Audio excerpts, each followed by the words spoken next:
Gotwere mangoma ndasimbisa.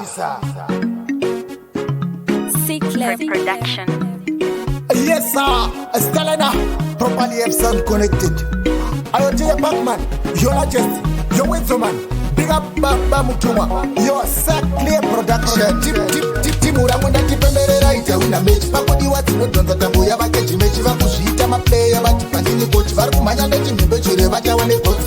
Ndati pemberera ita wina match. Pakodi wati no donza tambo ya bakeji mechi vakushita maplayer bati pandini coach vari kumanya nechi mbechere vacha wane coach.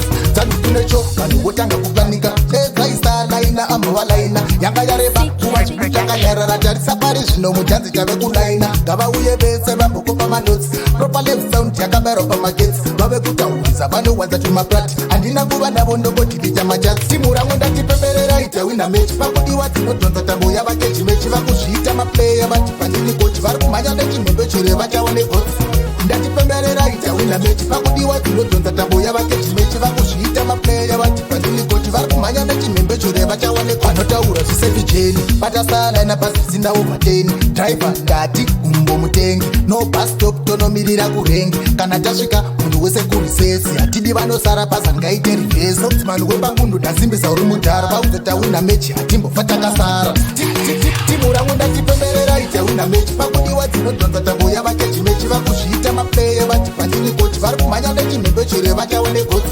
ndatipemberera ita wina mechi pakudiwa dzinodhonza tambo yavakeji mechi vakuzviita maplayer vati pandini kochi vari kumhanya nechimhembechere vachawa negotsi dzanzi kunecho vanhu wotanga kuplanika eza Starliner amwalaina yanga yareba kuva zvidu takanyarara tarisa pari zvino mujanzi tave kulaina gava uye vese vamboko pamanotsi proper left sound yakabayirwa pamagets vave kutaurisa vanowanza tumaplati handina kuva navo ndongotikita majasi timu rangu ndatipemberera ita wina mechi pakudiwa dzinodhonza tambo yavakeji mechi vakuzviita maplayer vati pandini kochi vari kumhanya nechimhembechere vachawa negotsi ndatipemberera ita wina mechi pakudiwa dzinodhonza tambo yavakeji mechi vakuzviita maplayer vati pandini kochi vari kumhanya nechimhembechere vachawa negotsi vanotaura zvisefijeni bata Starliner pasisina overteni driver ndati umbo mutengi no bus stop tonomirira kurengi kana tasvika munhu wese kurisesi hatidi vanosara pasa ngaite rivhesi nokuti vanhu wepangundu ndasimbisa uri mudhara vauzotawina mechi hatimbofa takasara